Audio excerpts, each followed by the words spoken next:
What's up, everybody? Welcome to Headlocks and Cheepshots Pro Wrestling Podcast. I am your host, Zach Smith, and tonight I have the privilege of talking to Michael Black, aka formerly known as Dante the Black Angel, aka the New Metal Messiah. How are you doing tonight, sir? I'm doing pretty good. All right, so my first question to you is, how did you start off? How did you get into professional wrestling? Oh, man. That is a story. I have always loved wrestling, all right? Since my first memories were like Hogan and Warrior and Jake the Snake and Legion of Doom and all that kind of shit. Skinner. So, I always wanted to do it. And, of course, living in a small town, we had we didn't do it like CM Punk did it, we have this backyard fed and we're doing it with a ring and we're getting bigger and bigger. We didn't do. We just jumped in my yard and got shiggers all the time. But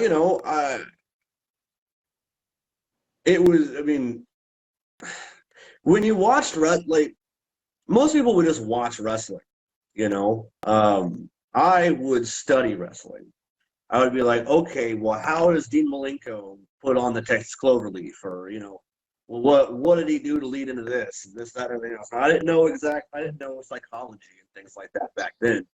But I could see the psychology without knowing that it was psychology. You know what I'm saying?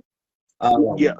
And I was like, oh, okay, so blah, blah, blah, blah. Because I didn't really get.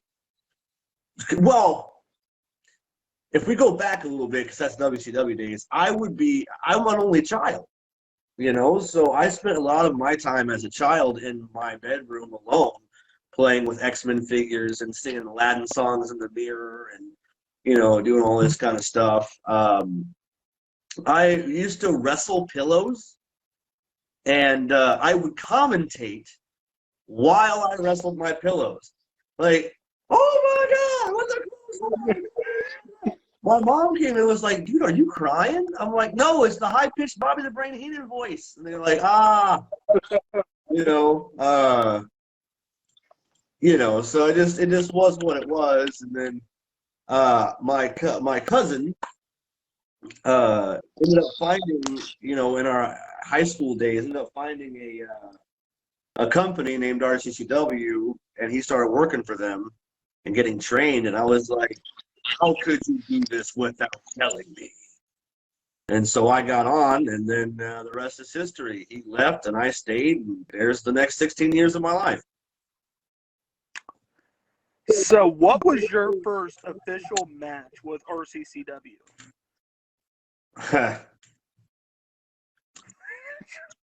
Way before I was ready.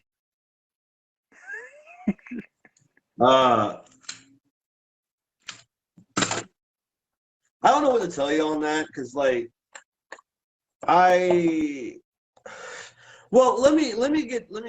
me go back here. So I went to RCCW and I got training, right? And I'm not gonna bash RCCW. I've done that enough in the past. It just is what it is. But I love Dave. He got me in there regardless of our differences of opinions, of philosophy, but that wrestling just shouldn't be.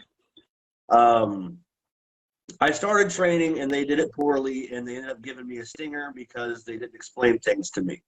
And if you don't know what a stinger is, it's basically you get your bell rung pretty hard.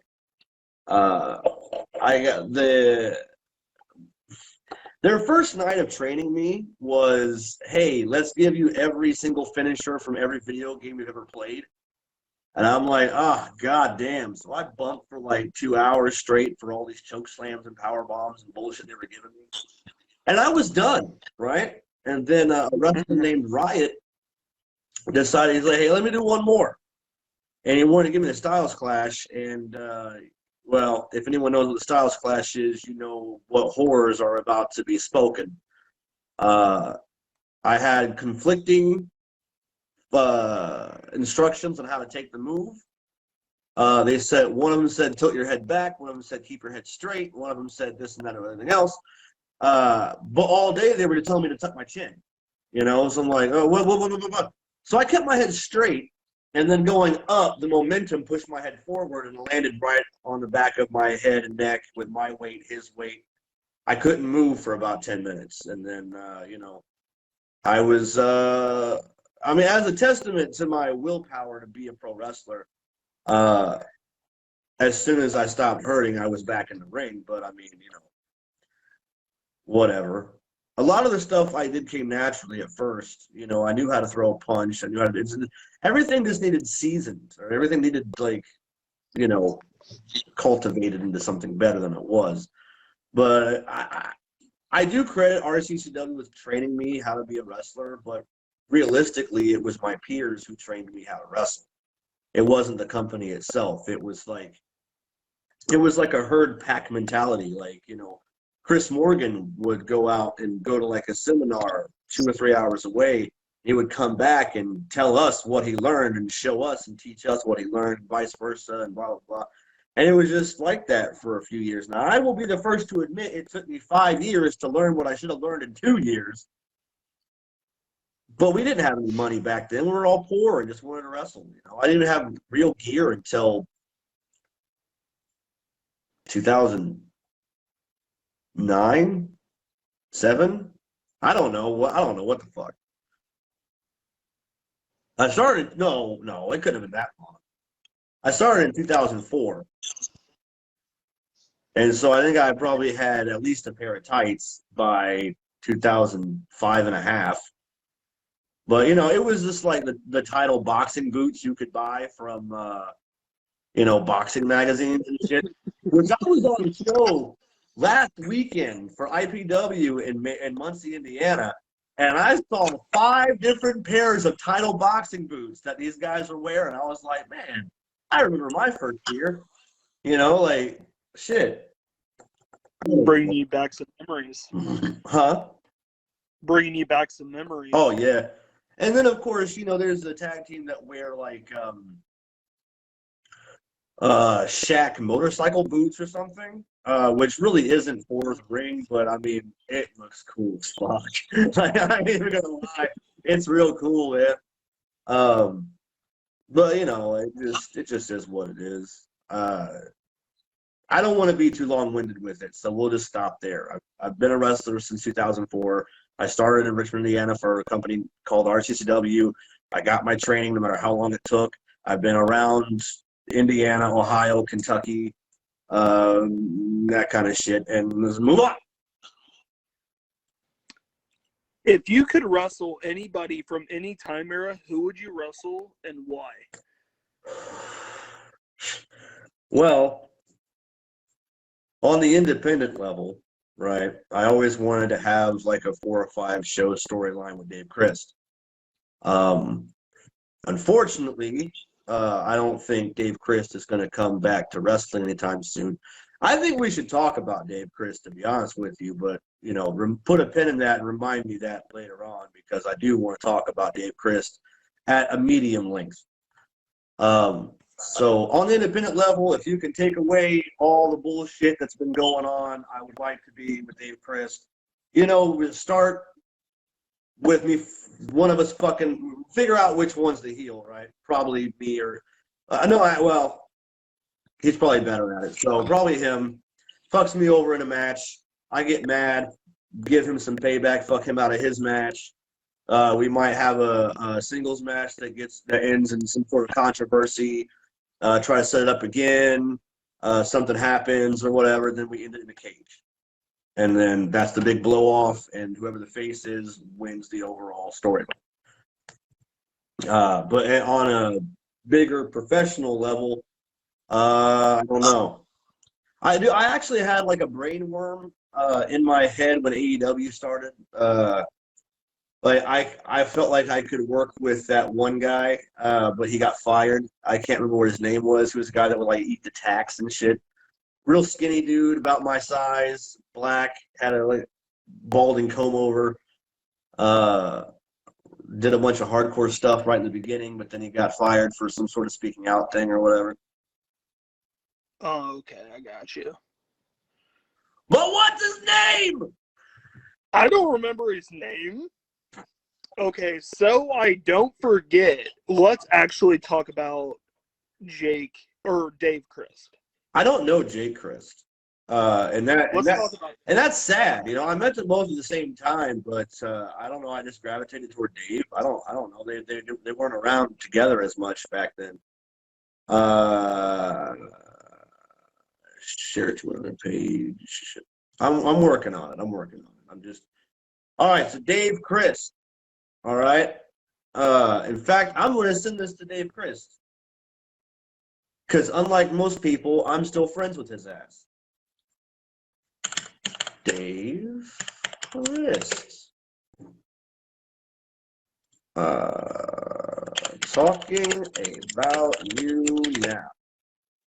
Send. So maybe Dave Crist will watch this. So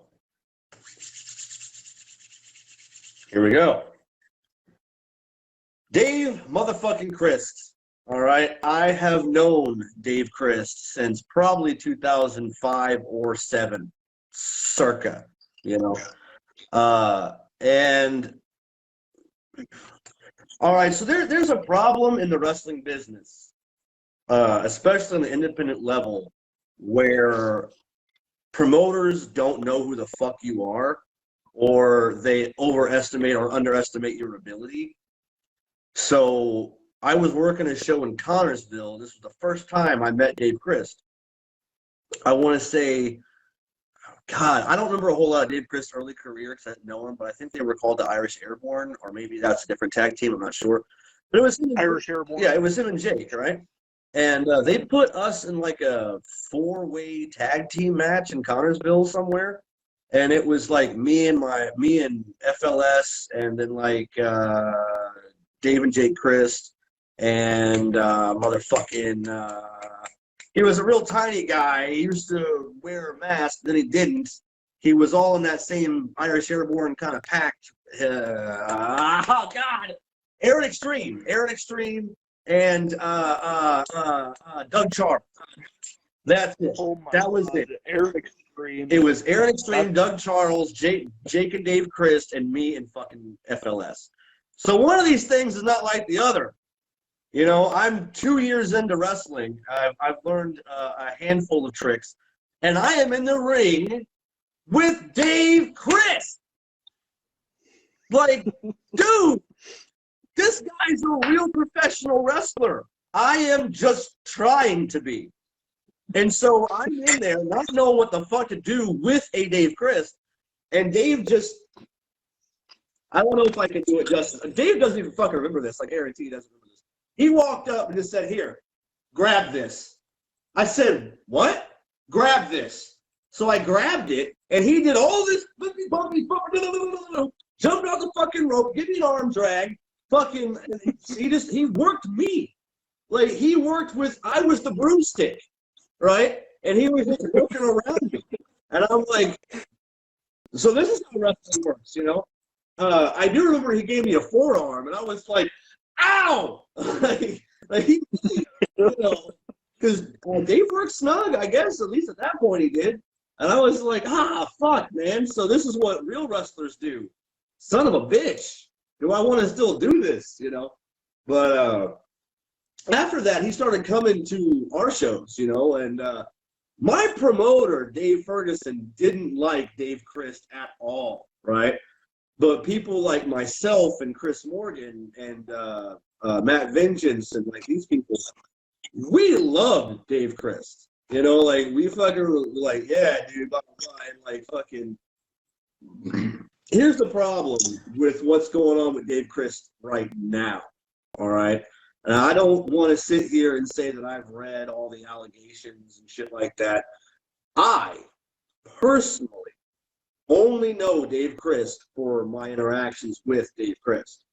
Now, obviously, you know, I've worked on probably 100 shows with Dave Crist.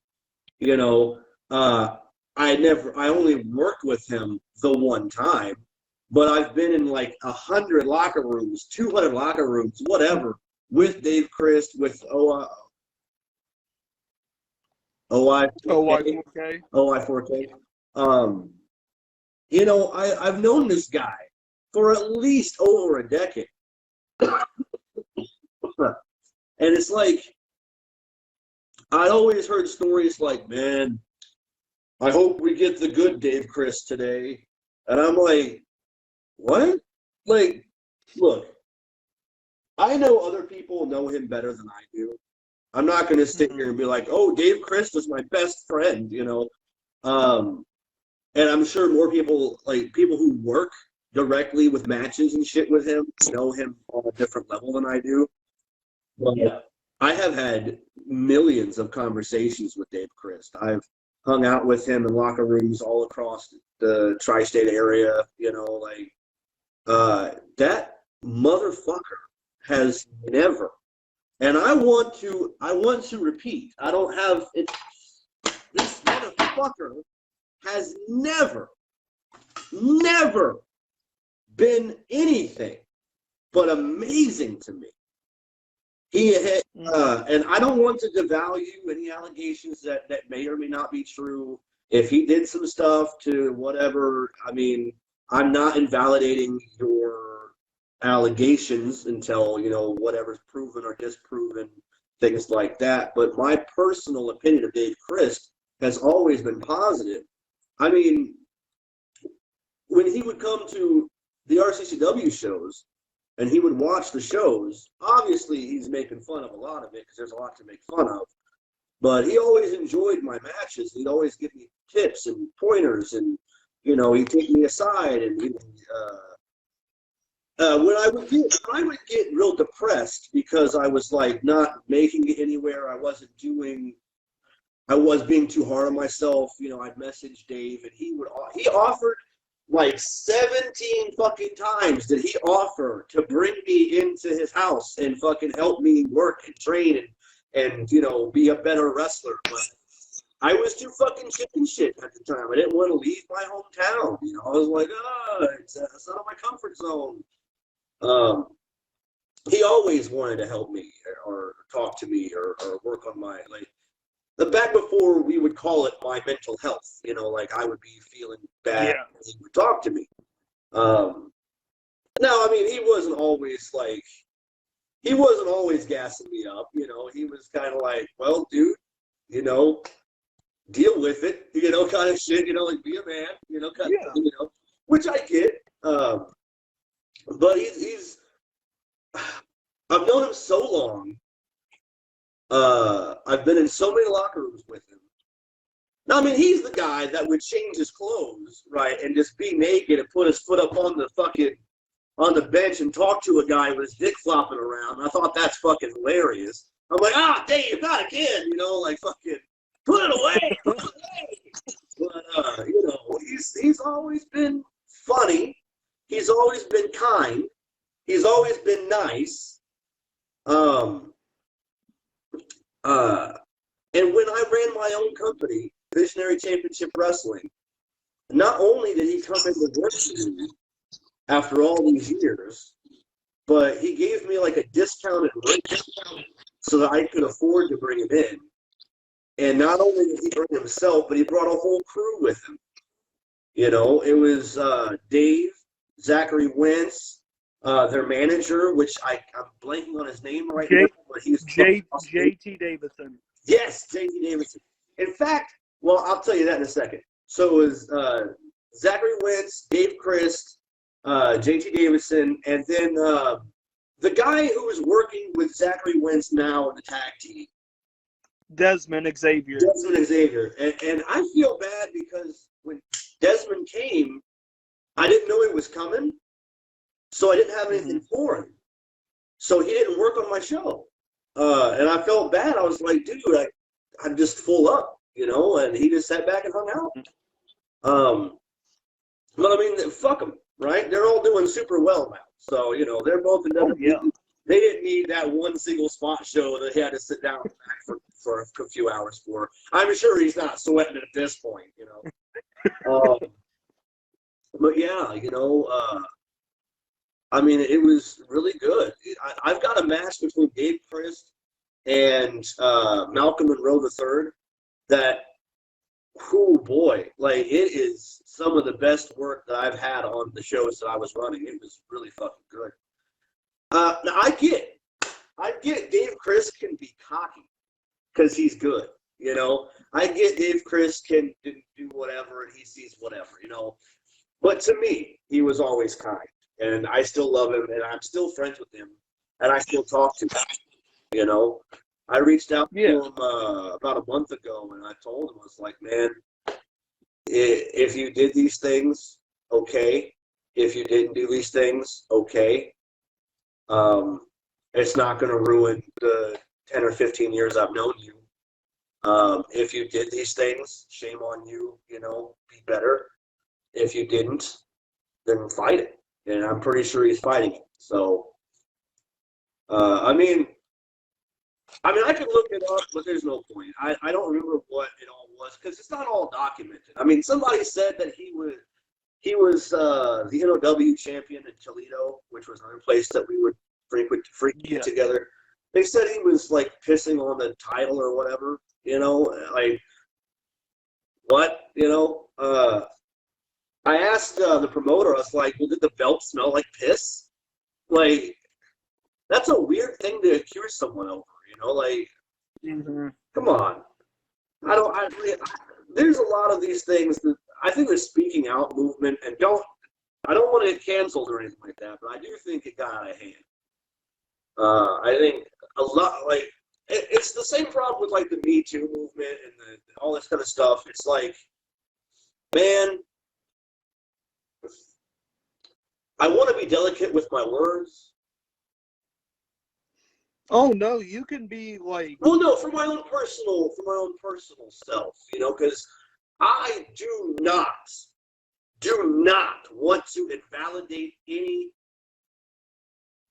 true statements or anything of that nature. Like if someone was raped or someone was sexually abused or fucked up or anything like that, I never want to invalidate those claims or their pain or their suffering or anything that any true thing that happened.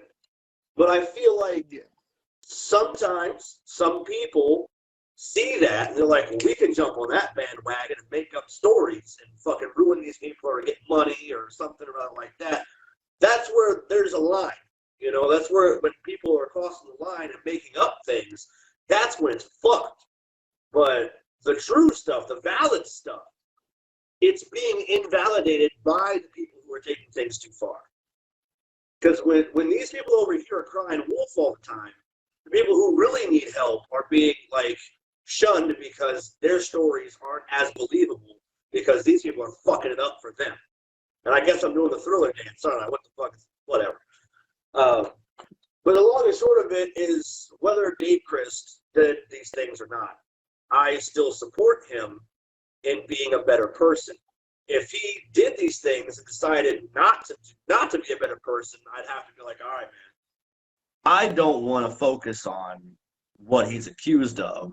I want to focus on what he does with his life next, is what I'm going at. If he did some terrible shit, own up to it, apologize, try to fix it, be a better man, move on, be better.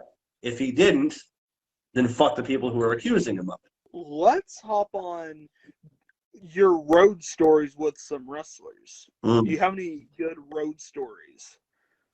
Well, the problem with wrestling podcasts like this is that if people want to be entertained, they're going to want to hear names they know. So I could be like, Chris Morgan, Matt Vengeance, FLS, all these fucking people that I wrestled with. JJ Castile. God, there was a kid I put over real strong in Toledo. I can't remember his fucking name. Oh, I know his real name. I'm trying to remember his wrestling name. So I'm going to tell a story about Joey Ryan. I'm going to tell a story about Zach Gowen. Not Zach Gowen. Well, Zach Gowen I could. I can tell you a story about Abyss. I can tell you a story about What's the other guy that's about the same size as Zach Gowen? Was Gregory Iron? No, he was one of the first people to get spoke out about. Like not the rapper guy, but the guy right after the rapper guy. Any man with two hands can fucking. Oh, James Elsworth. Yeah, James Elsworth. I got a pretty spicy story about that motherfucker. Michael Black Wrestling.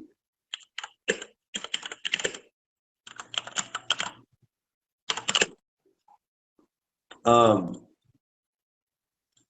getting to it. Colt Daniels. That's his fucking name. Colt Daniels. Oh, okay. Yeah. I got a really good story about him too, but it's like nobody knows who he is on a bigger level. I'll tell a story about him later. But what do you want? You want Joey Ryan? You want James Ellsworth? You want what? Let's go ahead and get James Ellsworth out of the You want the James Ellsworth story? I do. Okay, here we go.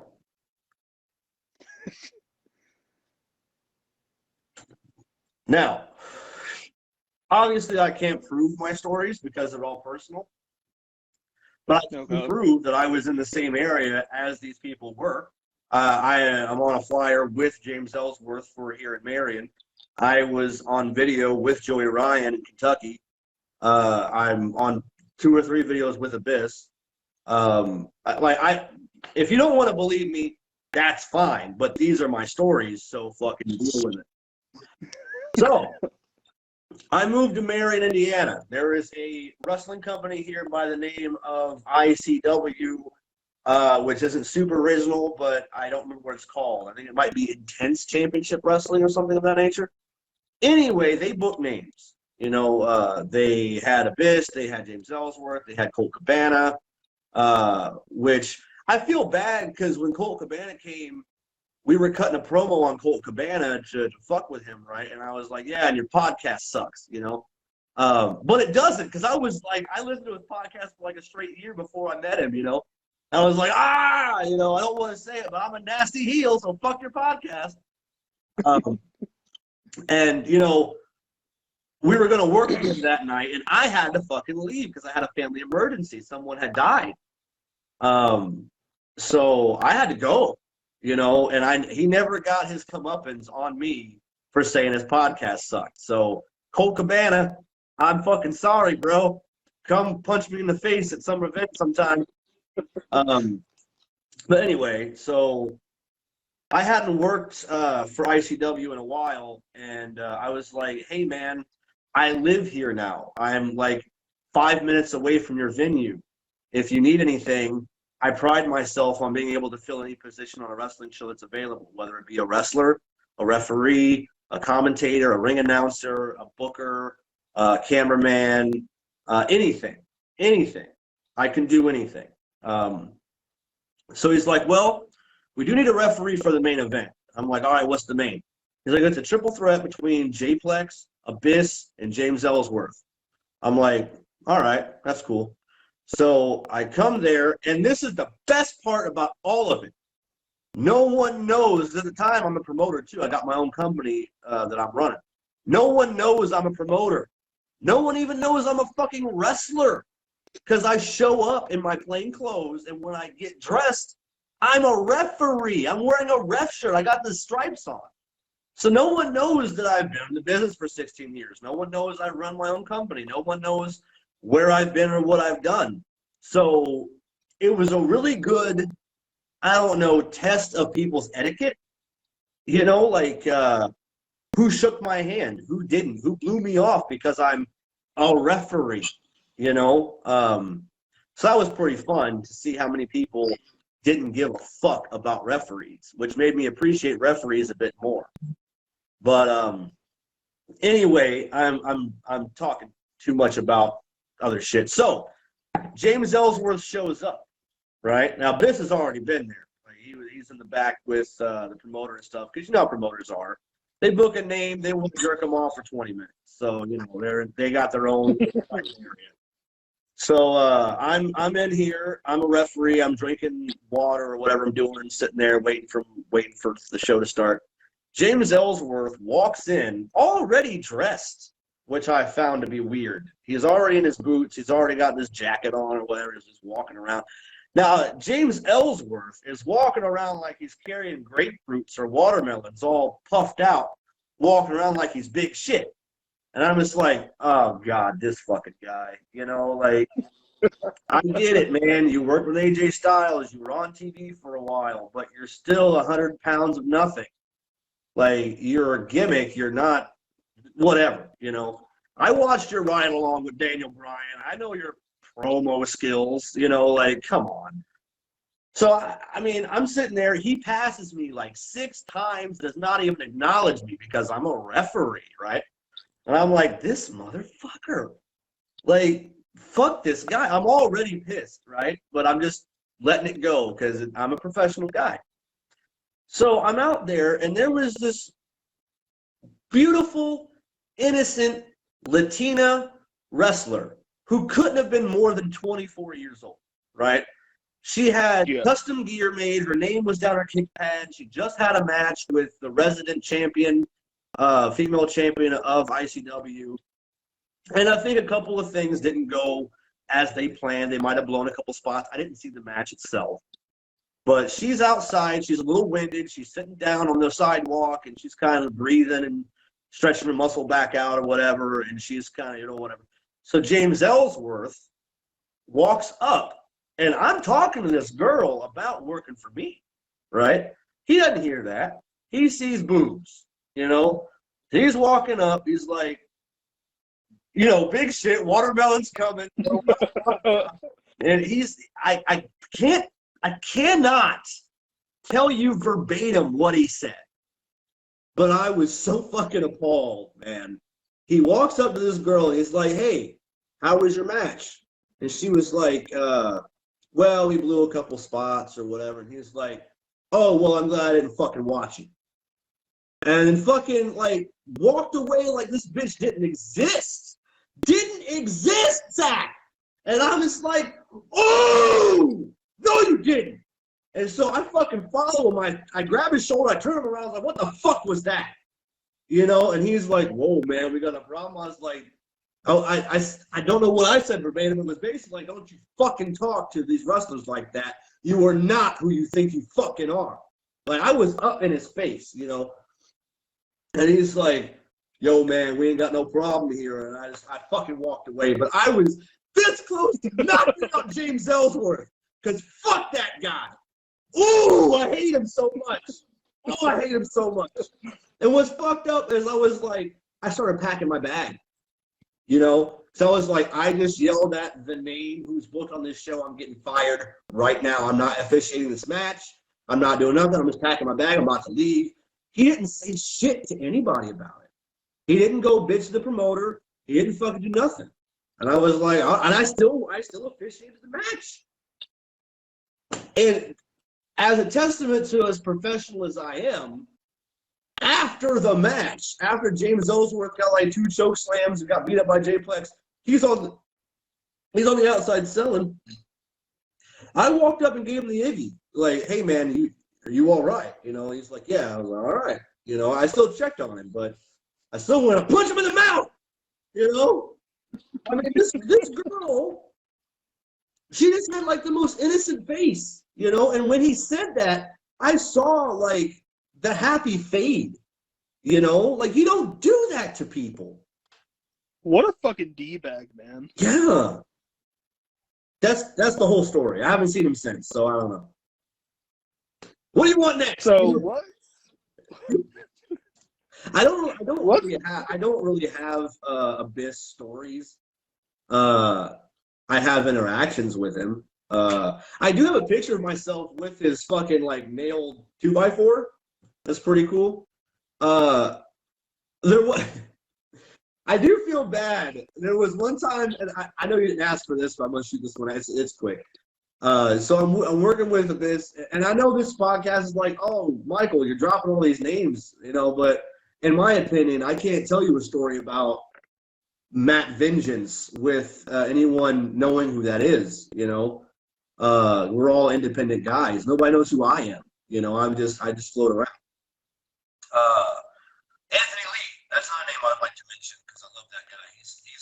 champion of a company I don't run anymore. So he's the longest. He's been my champion for like 5 years.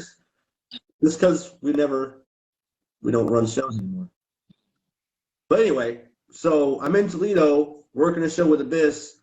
It's me and Anthony Lee and Colt Daniels versus Abyss and like 2 other guys. And I'm like the manager guy because I got fucked up ribs at the time. I took a smoke drop from FLS who decided to throw his head back with it, and he bruised like the bottom 2 of my ribs. And I was like, oh boy. So I was on the outside working the match and stuff. And since the promoter gave no direction, Abyss just had to come up with a promo on his own. He said Marilyn Manson calls he wants his look back when he's talking to me. I was like, oh, bro, come on. That's even worse now because Marilyn Manson, oh, God. First of all, I never liked Marilyn Manson. I always thought he was a piece of shit. And now my opinions have been confirmed. But, basically the only physical interaction I've had with Abyss was he grabbed me by my outfit and went back and punched me. And then Anthony Lee came charging. And Anthony Lee fucking pulled me off the fucking ring. But if you want to talk about one of the nicest motherfuckers in pro wrestling, Abyss is right up there. Yeah, go ahead. Real quick, your mic is like cutting in and out for some reason. Like it goes from high and then it goes to like you're talking in a well. Well, this is a prop. Like I'm talking to you into my phone. So that fucking. Oh, there you go. Yeah. So, maybe I can get a little closer. Does that help at all? Yes, that's way better. All right. So, what do you want now? I think now I got Matthew. I've got Matthew and I got Joey Ryan. Yes, let's talk Joey Ryan. Joey Ryan.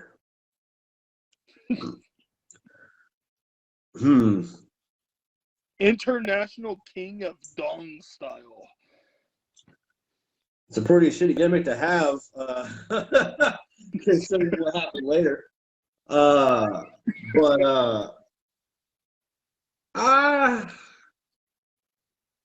don't know how I felt about the dick flip to begin with. Like I'm a Cornette guy. All right, I am a lifelong Cornette guy. So when things are kind of fucked, I don't know how I feel about it. And this is the same guy who dressed up as Captain Jack Sparrow to wrestle Captain Crunch. All right, but that was a convention. And the fucked up thing is, it's the same convention I was on with Joey Ryan. So it all ties in together. I was Captain Jack Sparrow versus Captain Crunch on the same show that Joey Ryan was beating up Ninja Turtles or some shit. Oh, no, it was Mega Man. And, yeah, that's the thing. I'm sure a lot of wrestling fans will remember that. The pictures that came out all over the news about Joey Ryan wrestling Mega Man, that was my goddamn show. Yeah. Are you serious? Yes, it was a collaboration between A&G Ohio, the convention, and VCW, my company. That was my ring. That was my thing. Yeah. Yeah. That makes perfect fucking sense. I know, right? That's actually fucking kick ass. Yeah. I'm not even gonna lie. Yeah. So, all right. So Joey Ryan's doing this thing. And I thought it was funny because I refereed one of Joey Ryan's matches against these cosplay guys, and he did the dick flip, right? But the guy who was taking the dick flip was dressed as Ace Ventura, and he put his hand under there, right? But he left a gap about that big between his balls and his feet. Now, look, I don't necessarily like the dick flip, but if I was going to take the dick flip, you better fucking know I'm grabbing them balls. Like, fucking, people are not going to see any airflow in between my hand and the thing flipping me, because that's, I mean, come on, taping, motherfucker, do you speak it? Like, I'm not getting, wait, how does that even work?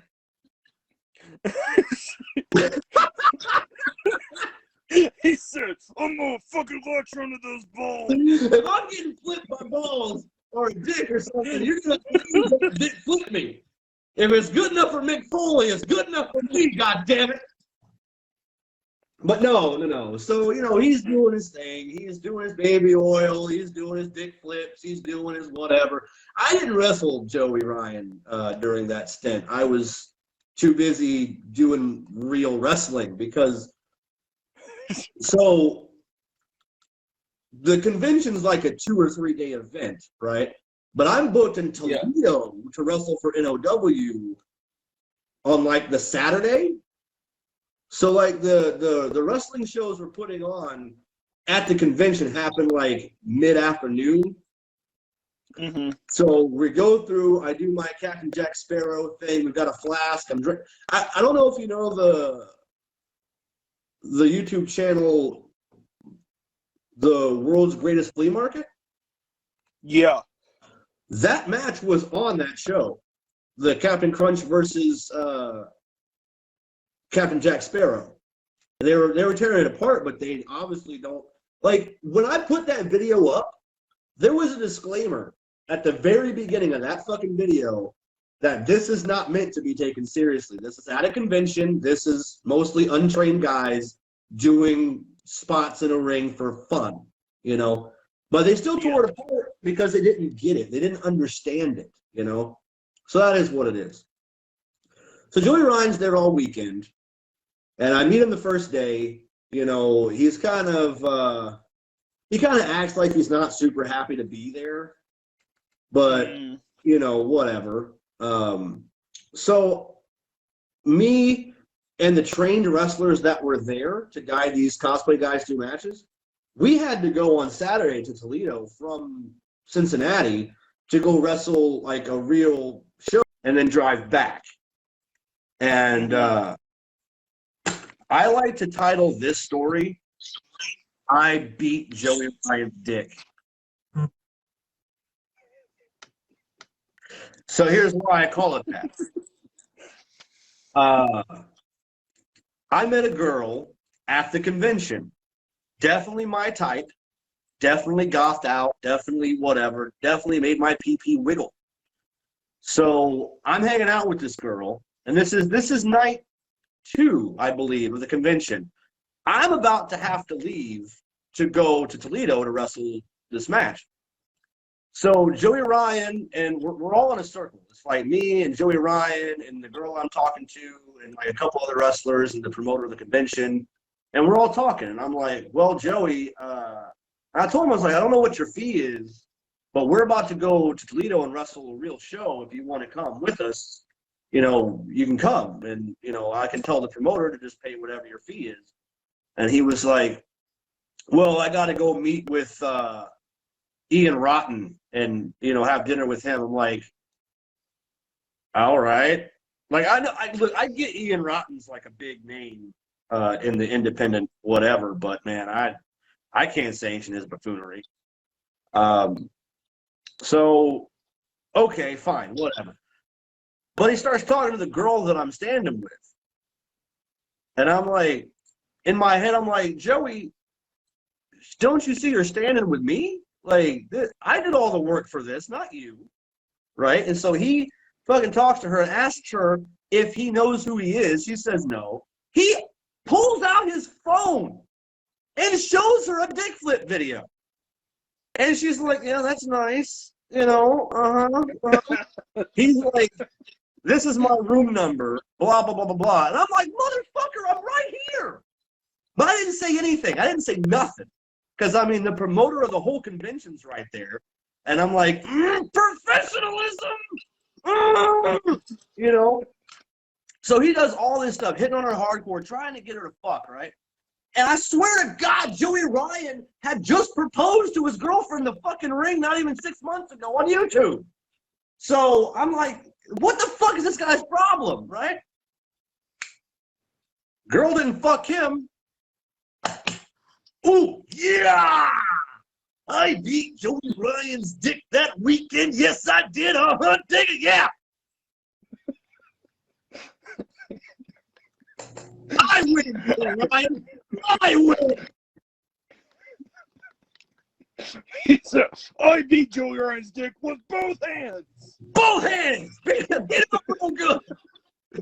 But no, like that instance right there where he's trying to fuck a girl at a convention right in front of me, while I guarantee he had some long-term girlfriend he was trying to marry at the time. Now, don't get me wrong, I could have my timelines fucked up, but I'm pretty sure he was spoken for. Leads me to believe that all this he's accused of is probably true. Fucking dick, man. All right, so let's jump into the new metal Messiah. Ooh, yeah! So, I mean... Oh, he's about to bring out a piece of merch. I can already tell. I got a physical CD, baby! Yeah! Yeah! So, I've been a musician longer than I've been a wrestler. So the pandemic happened, and I couldn't wrestle. So, and I mean, now look, all that comes to personal opinion. Because shows were still happening, you know, whether it be at half capacity or whatever, or if they're like temperature taken before you go inside. But it's all up to the people who are on the show whether or not they want to fucking work. I did not. I ended up getting COVID, and it was the worst sickness I've ever had in my fucking life. I know for a fact COVID's real, and these COVID deniers really piss me off. And so I'm like, well, I'm taking every opportunity I can to not get sick again. And this whole thing that Trump was spreading about, oh, they say I'm immune now because I had it once. That's not true either. I've known people who've gotten COVID 3 times. 3 times. Surprisingly, they're not dead.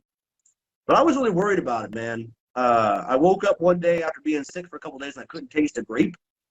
And I was like, oh, that's COVID. Got tested immediately. COVID, yep. I was bedridden for about 2 weeks. But anyway, so I was like, all right, I'm staying in the house. Let's make some music, you know. I met a guy named MEMQ. MEMQ. I'm pretty sure I can show you his logo. There it is right there. That is MEMQ. You can go to youtube.com/MEMQ. And he makes a lot of music that I like. Instrumental style. He does covers, makes his own stuff.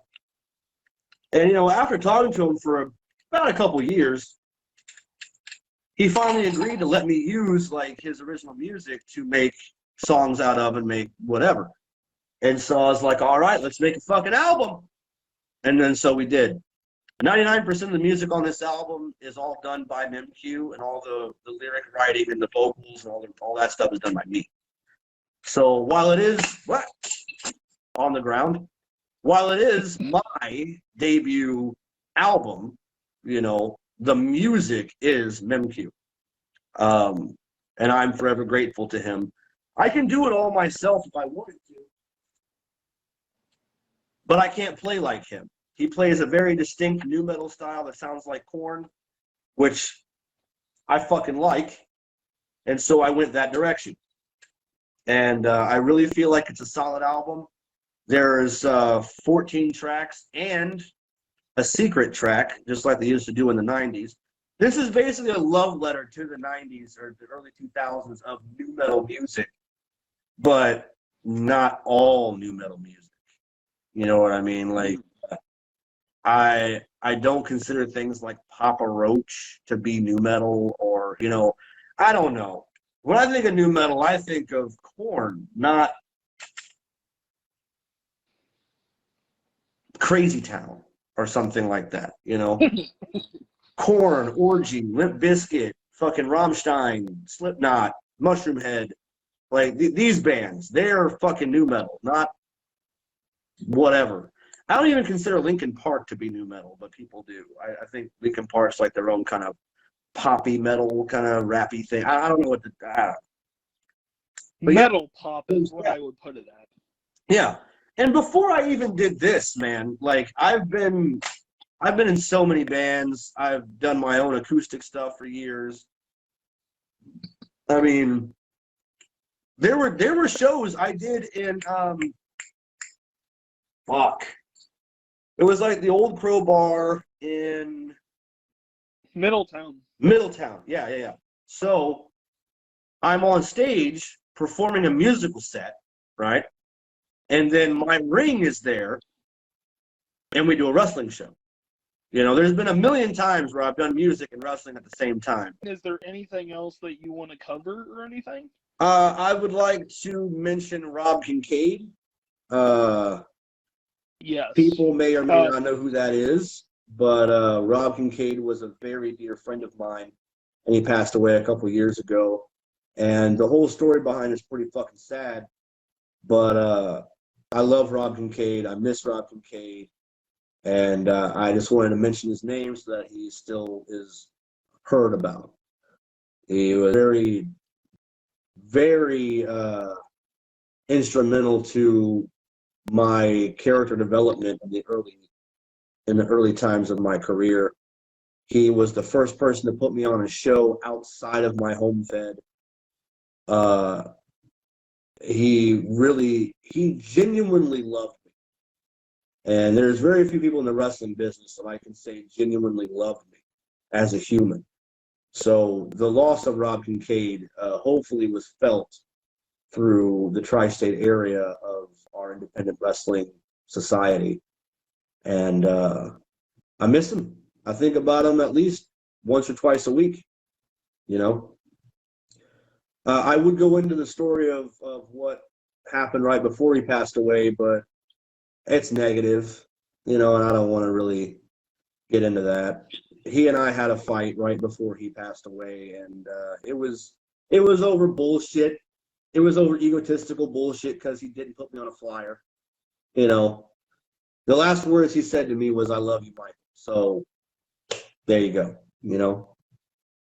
Yeah, Rob was a really good guy. Like, I remember, I don't know how long ago it was, but like, as you know, I used to do security work at RCCW I did it for a couple shows.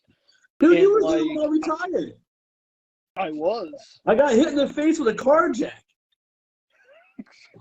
And I remember it was me, my dad, Rob, and a couple other people. We all went to Sunshine's breakfast.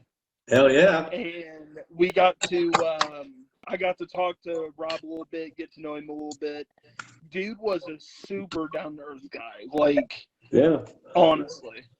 I mean, I'm not gonna make two bones about it. He was kind of like the Hulk Hogan of this area. If you talk about the politics of wrestling, he was definitely in it for himself quite a bit, and he had a little bit of a drug problem, but it didn't stop him from being one of the sweetest fucking dudes I know.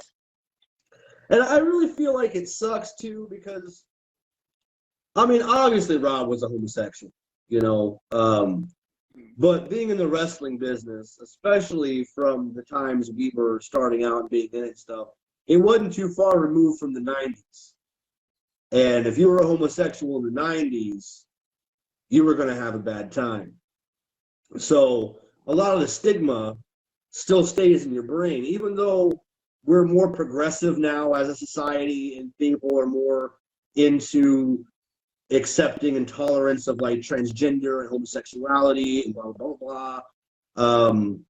It's hard for people like me and Rob and anyone who grew up in the 90s to view homosexuals as being anything but persecuted, because that was, I mean, even in wrestling on fucking like WCW and WWF, they were all like, you know, fuck Goldust, he sucks dick, or fucking, you know, oh, this guy's a fag, or blah, blah, blah, blah. Dude, it was rough. Smear the queer, or fucking all this high school bullshit. So I don't really feel like Rob ever got the opportunity to really be himself, you know? He had to basically stay half in the closet his whole life, and that's pretty sad. Like, he would reveal it to certain people he trusted, you know, but, I mean, come on. That's to live your life half trapped is no way to live your life, and I feel bad about that. I'm super happy with like the LGBTQ community, like showing that showing like the wrestling world and like outside the wrestling world that they are the same people, like that we all bleed the same blood and stuff. Yeah, I mean, Like, what?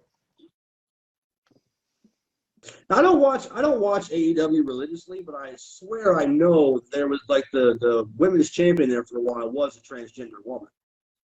Nyla Rose. Yeah.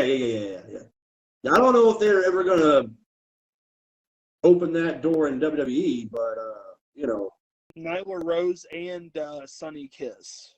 dude, I love Sonny Kiss. Oh my God, I love Sonny Kiss. And I'm a Jim Cornette guy, and Jim Cornette hates Sonny Kiss, but man, I fucking love Sonny Kiss. Oh my God. Dude, I first saw Sonny Kiss wrestle in like the first or second, whatever episode it was of Dynamite in the very beginning. And I was like, whoa, dude. Like, I love the over-the-top character, the fucking. Now, I'm sure that is who Sonny Kiss is. Like, I don't know that character, but I'm just saying, like, the way.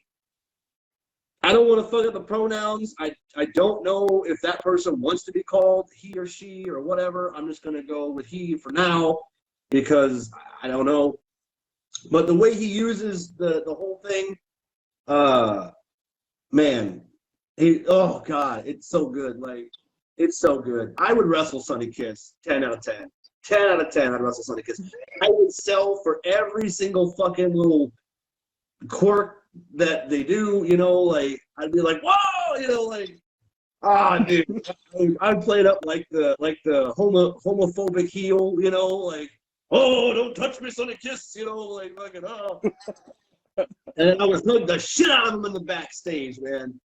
Oh, my God, dude, I've never been so proud of somebody I don't know.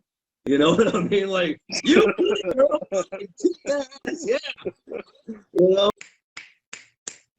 Dave Crist just messaged me back. Oh, he did? Yeah. He What'd said, fuck Zach, this podcast is horrible. I hope you all fucking die. I'm joking.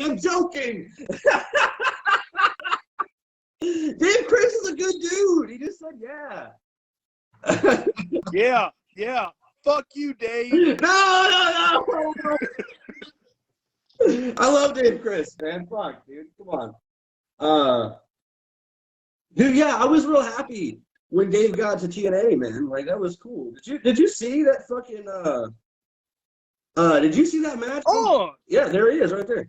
Did you see that match where fucking Dave got that shit like stuck in his head and hammered in off the ladder? I was like, yeah, hey, the freaking skewers. Don't do that. You're better than that. Like, but he fucking did it, man. Then he went through some tables. I'm like, fuck. I thought I wanted to work for TNA, but no. I'm too small for TNA, man. I got no muscles. Yo, Dave, you need to add me on this new Facebook, bro. If I was ever gonna work for like an AEW or a TNA, I have to just be like a referee or something. Like, fuck all of my 16 years of wrestling knowledge. Like, I can't. There's no way. I am definitely here on the independent circuit, just now coming back, and I think that's the thing about this podcast. I know we talked about Dave Crist, we talked about Joey Ryan, we talked about James Ellsworth, we talked about Abyss, we talked about Rob Kincaid and all these independent guys, but I really kind of feel like the whole thing about me wanting to do a podcast is the fact that I want to tell people I'm coming back. I've been gone for a long time, and I just did my first show last weekend for IPW in Muncie, and I'm working for. I'm going to check out AACW again in Kokomo, and I'm also trying to work for AWR in Indianapolis. The convention circuit's kind of gone now, but you know, there's opportunities around, you know, and I know myself enough to know that I am limited into what I can do nowadays versus what I could do in 2005. So you're not going to see me doing a whole bunch of flip-flop and fly and shit. You know, I'm going to be doing a lot more mat wrestling and walking bras, you know, whatever the fuck. You know, hit me with a frying pan. At least I don't have to do a flip. You know what I mean? Like, I don't care. Like I said earlier, I would have loved to have fucking wrestled a 5-show program with Dave Crist, ending in a cage match and things like that, but I never booked it because my fucking company didn't make enough money. Anyway, go listen to my fucking album. Fuck. Michael Black, He's Little Messiah, Too Little Too Late. I've got Drake Bell has shouted me out. OTEP has shouted me out. ICP has shouted me out. Game Grumps, Aaron from the Game Grumps on YouTube has shouted me out. I have a video game coming out that features my music and me as a character going through and, you know, stuff like that. I'm really trying to do it, man. I'm really trying to do it. I've spent the last 16 years of my life trying to be successful in something, whether that be wrestling, music, podcasting, video game streaming, Twitch, YouTube, comedy sketches, whatever. I've never been able to gain a real audience, and I'm trying really hard. This is like the hardest I've ever tried. So whether I am... there was one more thing I wanted to say about wrestling. And I don't mean to keep you here too long, but you're perfectly fine. This is important to me, all right? The way I view wrestling now versus how I viewed it in 2004 is vastly different. When you are first starting out in the wrestling business, you think, God, I just want to be on TV, or I want to make it to one of these companies. Now, to Dave's credit, he did. Dave was on TNA and stuff like that. And now Zach's in WWE, and like the OI4K are really fucking popping off. And I see Jake in the fucking gym all the time. Like he's working on himself too. So props to him as well. But now I am in a position where I can look back at all the stuff I did. And while I never became a millionaire or fucking got on TV or got to this level of notoriety that I thought I wanted to be at, you have to look at it differently. And when I used to hear people say this kind of phrase when I was first starting out, I was like, well, you just gave up, man. Fuck you, you know. But it's true. As you get older and you mature, you think more about the kids you made smile and the fucking people you entertained and the autographs you handed out and the days that you made and like how this kid here will never forget this fucking day in his life because he fucking hung out with Dave Crist or Dante or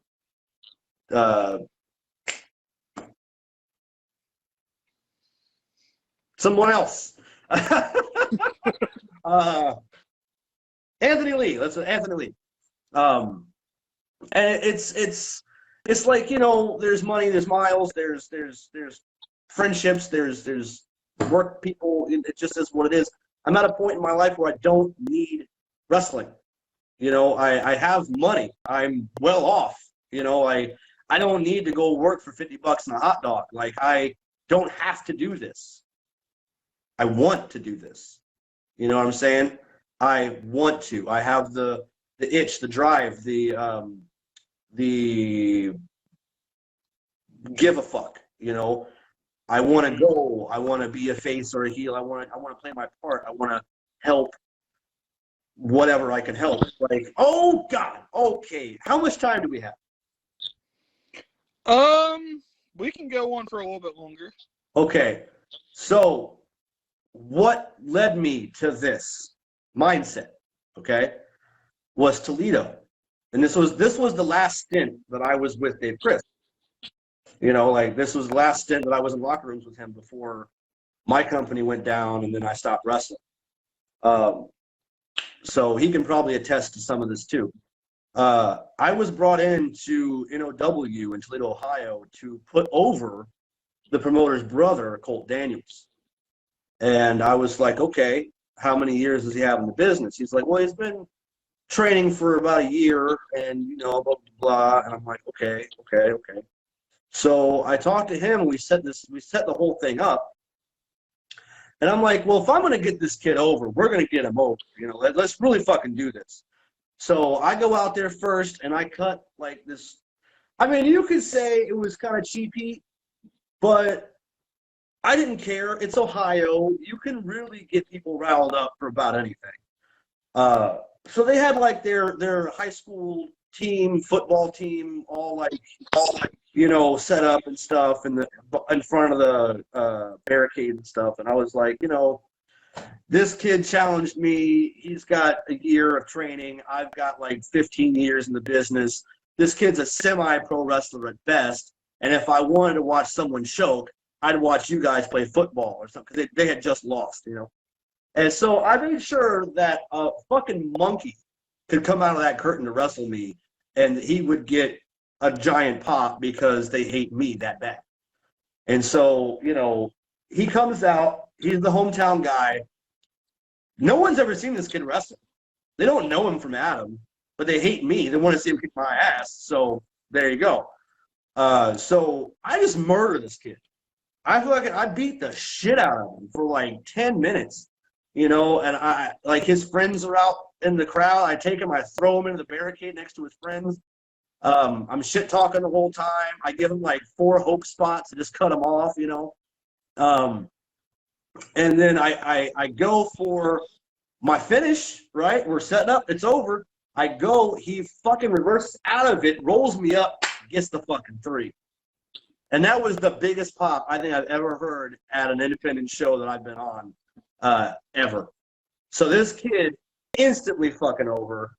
And then we keep it going for a couple shows. We do a tables match. Was the first time I ever had someone splash me through a table. I've been through tables, but it was usually like someone threw me into one, set up in the corner, or I was like suplexed into one. I'd never had someone fall on top of me through a table before. And since I had never taken it, I fucked up my neck pretty bad. Because like I took it, but then like my head got like it doesn't matter. It doesn't matter. It hurt, but I was all right about now. So anyway, getting that dude over made me feel so good, and I was like, man, that's what this is about. Like that's what this is about. Making everybody look so good, trying to get kids over, make the fans happy, and I was making good money in Toledo. I'm not gonna fucking split any hairs about it. So the money was good, but I would have done that sort of thing for a lot cheaper than what he paid me. When I look at professional wrestling, I see it for a different aspect. I think of it, it's like a work of art. I call it performance art. That's how I view it.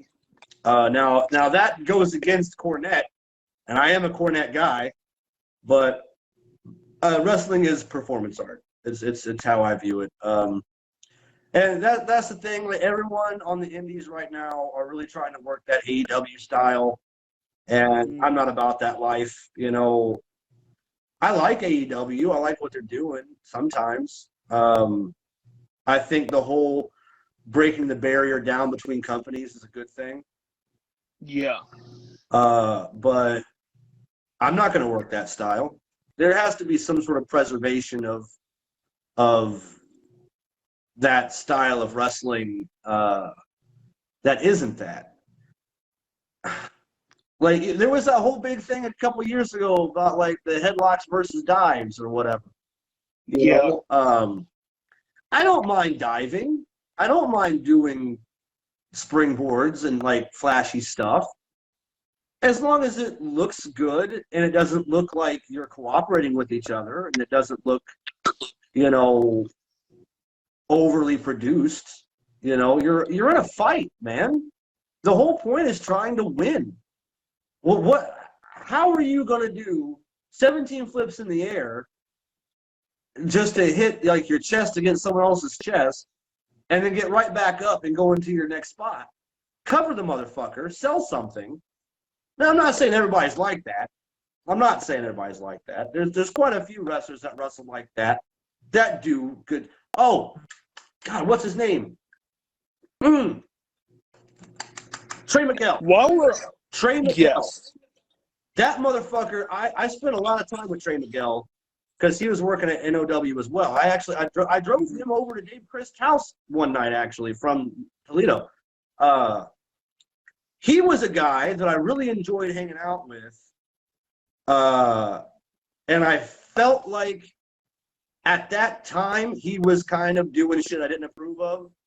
The whole like flip and flop and not selling anything.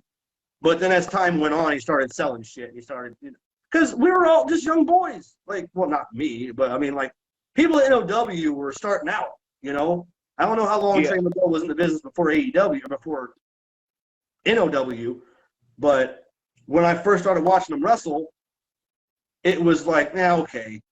I see you're talented, but you're not taking your time.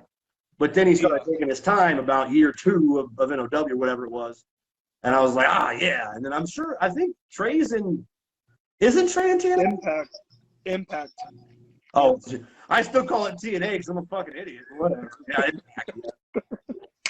Yeah, I haven't seen Trey in a while. I don't really watch wrestling that often. I should probably check out a couple of his matches nowadays and see how he's doing. Since we were on the subject of like the whole springboard stuff, Dave Crist has one of the nicest springboard cutters ever. Oh, look, Dave Crist had 2 matches that stick out to me the most in my company, VCW. The first match was him versus. Oh God, why do I suck with names? Dude, look, when I started, I had a 6-sided ring. And it was bullshit. We couldn't get it together right. The canvas didn't fit the fucking thing. We didn't have a choice. We just had to fucking use it because we had already been there. So anyway, it was Owen Travers, who unfortunately is also in jail right now for trying to fuck an underage girl. I know how to pick them, don't I? Fuck.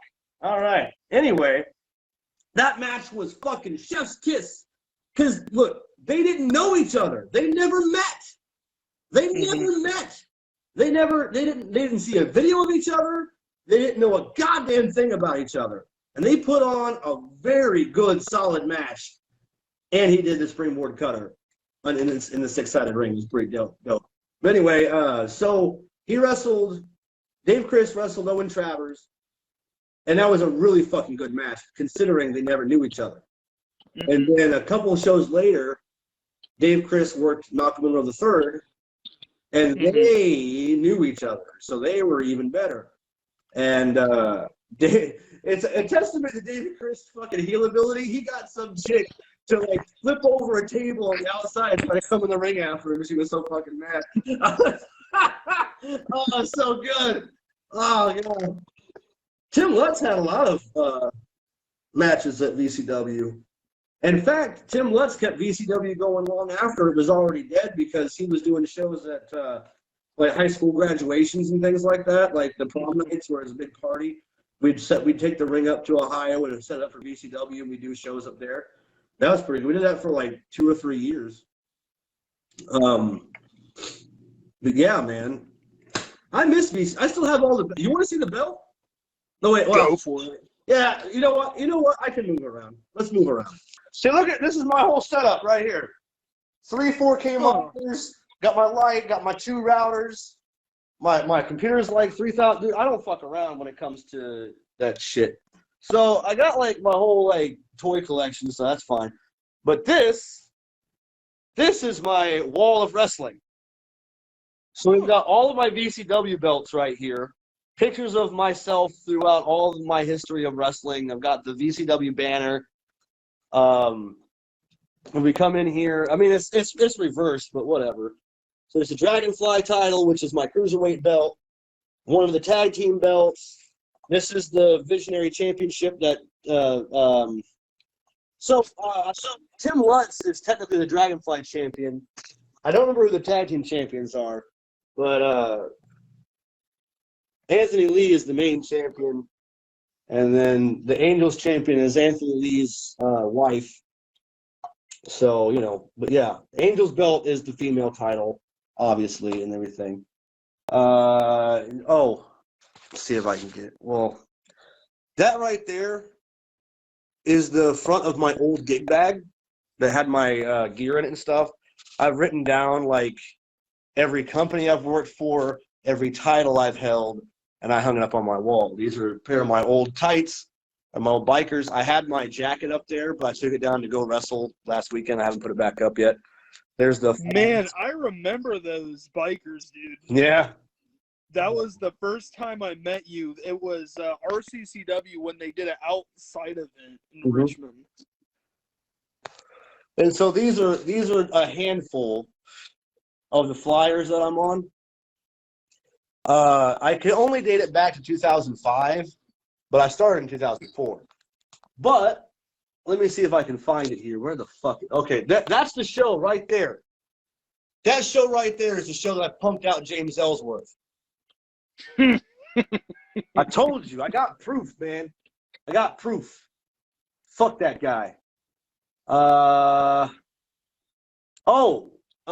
was one time. Oh, I had a Bret Hart story. I had a Bret the Hitman Hart story. Oh, I gotta tell that. Anyway, so what's Tim talking about here? Let's see. Natural Aces are the tag team champs, I believe. Oh, yeah. And Tim is still the Dragonfly. Yeah, dude, we were at Tim's school doing a show there, and I was like, all right, Tim, how about we wrestle each other? Because I don't want to wrestle this other guy because he was too much of a flyer guy, and I was like, I don't have the stamina for that. So I was like, how about we wrestle each other, Tim? He was like, all right, cool. I didn't tell him who was going over. I was like, let's just get in there and wrestle. We'll figure it out. And then we went in there, and I was like, all right, just put me in a submission, and I'll get out of it, right? So put me in a submission, and I just tapped out. I gave him the belt. And he was all like, dude, I knew you were going to do that. I was like, no, you fucking didn't. I like doing shit like that, you know? Like, I had a battle royal where the winner was going to face Anthony Lee for the main title, and I wanted Crash Jackson to win, but I didn't want to tell him. So I told the guy who was going to be in there last with him to take a dive, and he did. And Crash was like, "Whoa, what?" You know. But and then unfortunately, now Crash Jackson, I don't know if anybody knows who that is, but he's doing great. Like, I see him in the gym all the time. He's really working on himself. He's working on his promotions. He's doing great. I feel bad because I wasn't able to deliver on the promises I made him because the company shut down for lack of funding. But he was gonna probably be my second visionary champion after Anthony Lee. It just didn't turn out that way. But let me tell this Bret Hart story real quick, and then I'll let you go. All right. So I got there's an event in Fort Wayne every year. Heroes and Legends. Heroes and Legends. Jason Maples, baby. So, you know, he books all these giant names and puts on a show at the end, all this kind of stuff. So Heroes and Legends, put on by Jason Maples once a year in Fort Wayne. My promoter for RCCW, Dave Ferguson, he likes to go there every year as a mark or whatever, just to go meet the wrestlers and shake their hands and take pictures and stuff. So he was like, "Hey man, do you want to go to this thing?" And I'm like, "No, no, I'm not gonna go there as a fan. Are you crazy? Let me call Jason Maples and see if I can get on this fucking show."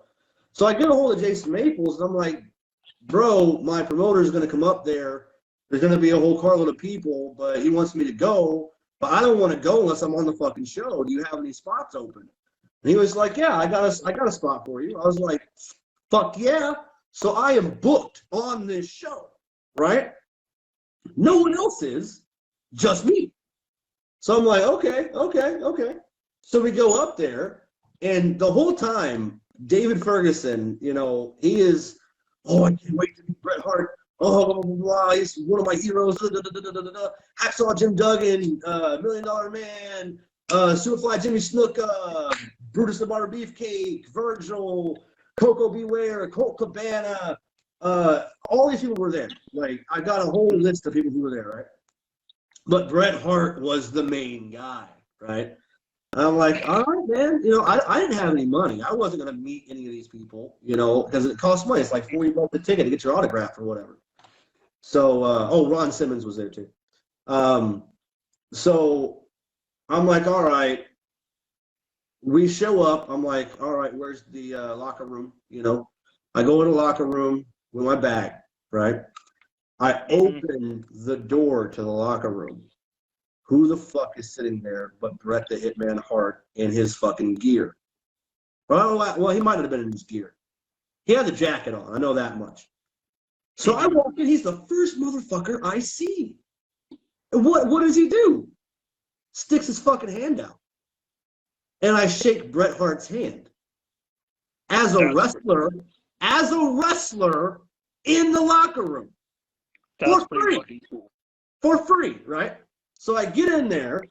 I'm like, hey, hello, sir. How you doing? It's great to meet you. Thank you very much.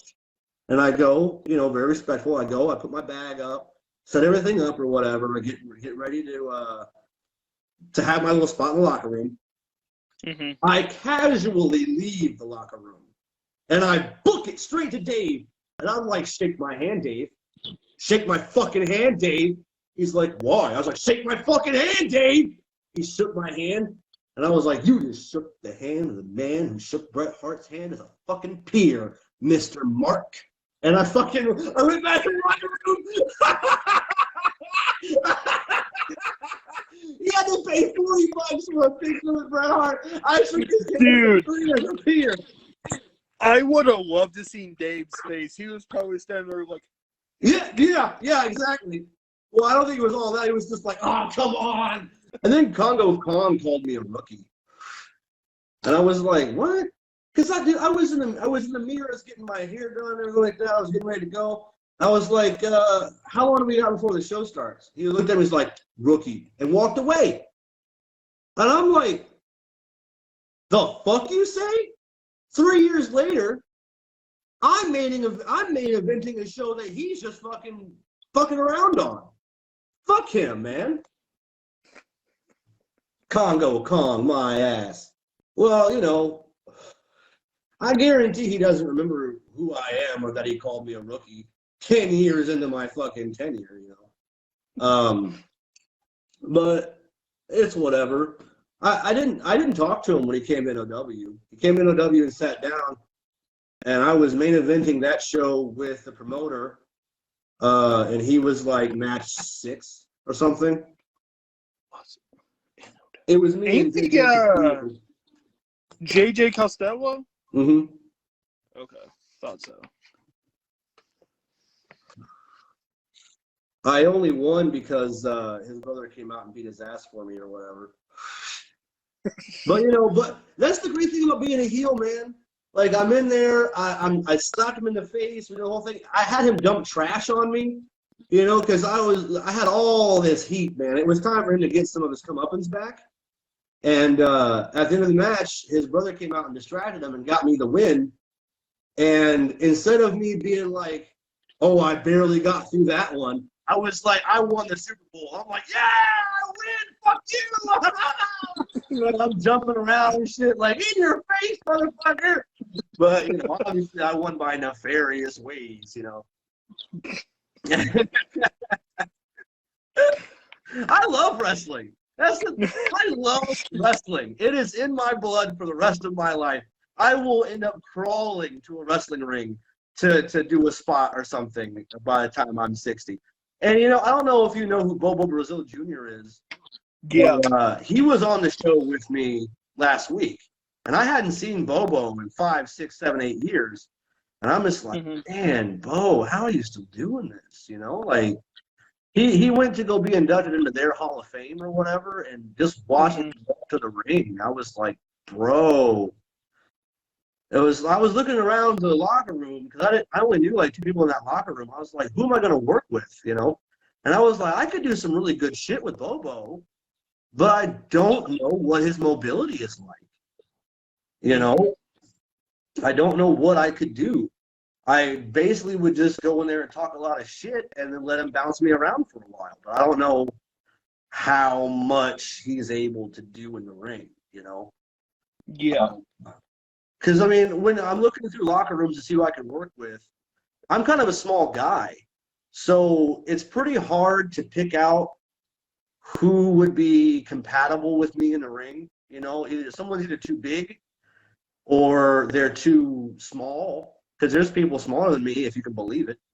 I run into a problem where people are either too big for me to believe wrestled them, or they're wrestling such a different style than me that we clash. It's really hard. I work what I like to call American classic style, where it's a lot of like lockups and punch and kick and some spots or whatever, but at the end of the day, it's like early 90s wrestling, like the traditional style of wrestling. Yeah, catch as catch can, or whatever the fuck you want to call it, wrist locks, headlocks, working a body part, using a lot of psychology, maybe hit a flying elbow or something off the top, but nothing too crazy. I used to do a lot of springboards, but not with this dad bod. I need to go to the gym or something, but I can't keep motivated. I had an hour-long conversation with Anthony Lee 4 days ago about like all of the toxicity in the wrestling business, especially on the independent level, about how it's really hard to go and be a part of these independent companies because you don't know who's on their roster or what they have done or not done. And it's real hard. Like apparently WCWO in Indianapolis has a couple of pedophiles on their roster that they won't do anything about. That's the rumor. I don't know for sure, but that's what Anthony was talking to me about. It's rough, man, because you never know what you're getting into. That's the thing with independent wrestling. You usually don't know who you're going to work till you get there. You don't know you just don't know what's going on. You just don't know, and all that uncertainty is scary, especially for someone like me who feels like I have a limited move set at this point. There's a lot. I know how to do so much. I can sit here and lay out an hour-long match that would be entertaining, exciting, explosive, everything like that. Could my body do it? Probably not. You know what I mean? Like, it's all here. I've got an amazing mind for whatever I want to do, but can I physically pull it off when it's time to go and do it? Is the rough spot of it all. And that's why I'm coming back to wrestling, and I'm trying to get bookings and go places and find open rings and work out and try to get some cardio back to where I can start really doing more of the stuff I used to do. But as far as all that goes, I love my music. I love my wrestling. I stand by all the things I do. I stand by my opinions. I stand by everything. I'm not going to tell you you're wrong if you want to work a more of an AEW style. But wrestling is subjective. It's like it's performance art. The key word there is art. Everyone paints a different picture. So, you can paint the indie style, you can paint the Chikara style, you can paint the WWE style or the Impact. Well, Impact and AEW kind of work the same style nowadays, but I've been on shows with Sami Callihan, but I don't have any stories about him. I never really hung out with him. It just is what it is. I can work with like Malcolm Monroe III or a Trey Miguel. I can work with these people, but they have to slow down to my pace. I can't speed up to theirs. And so like in a professional sense, I feel like a Dave Crist or a Trey Miguel or a Jake Crist or who's that guy I just said, Sami Callihan. Like these people should be professional enough to know my limitations when I talk to them and be able to slow down enough to have a good match with me. It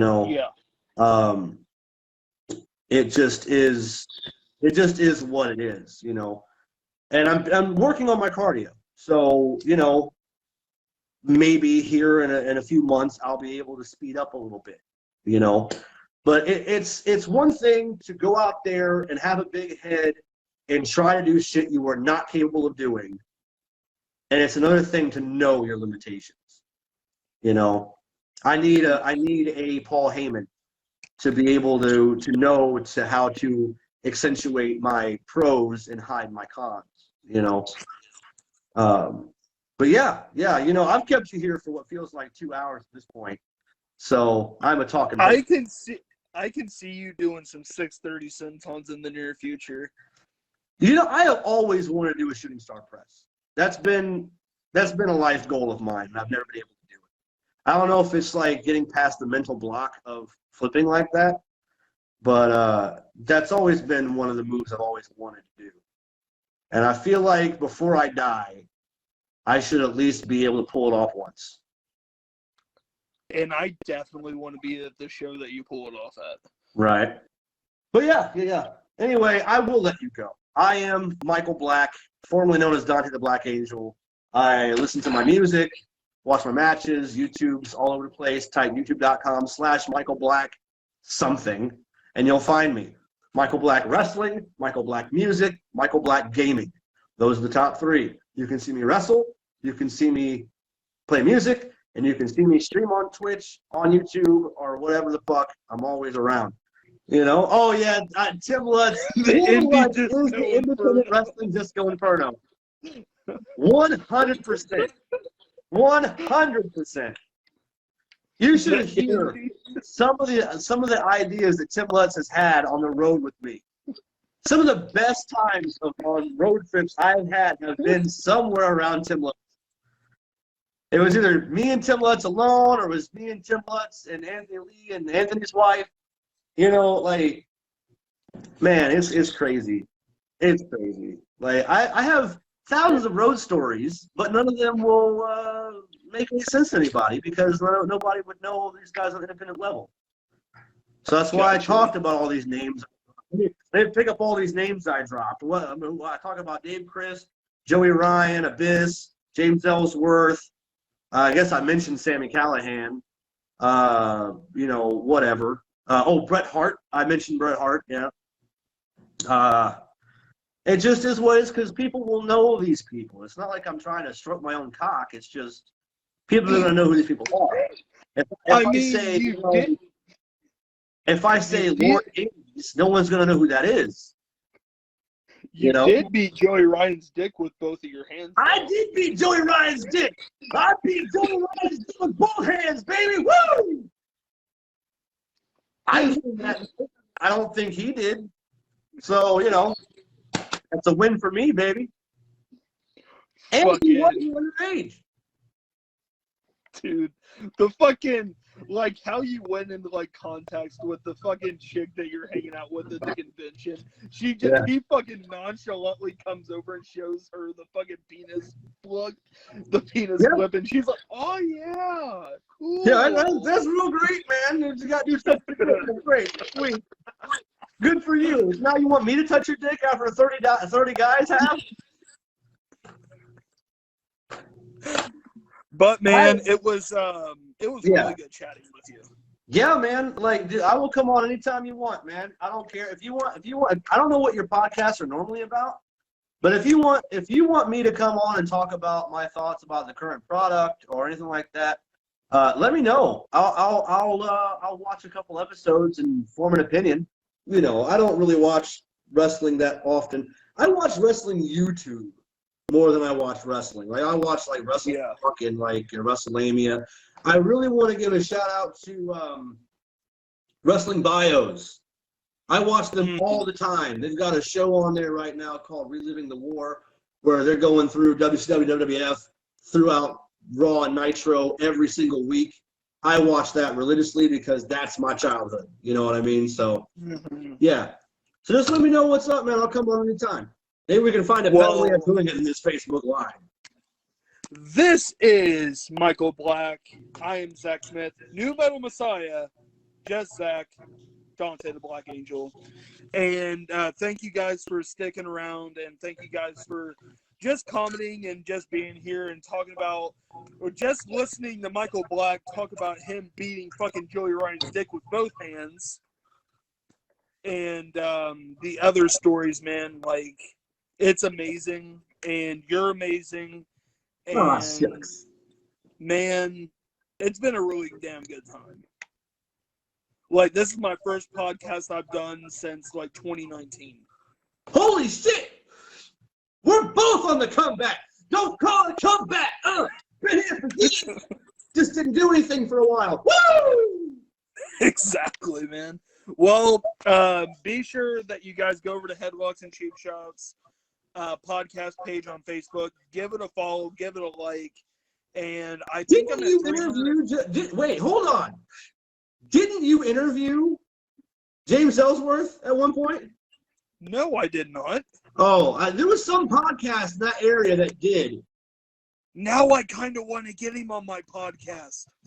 Dude, so I could roast the shit out of him. Dude, look, if you get me and James Elsworth on the same podcast, I will tell that story again, and I will dare him to fucking deny it. I will dare him to fucking deny it.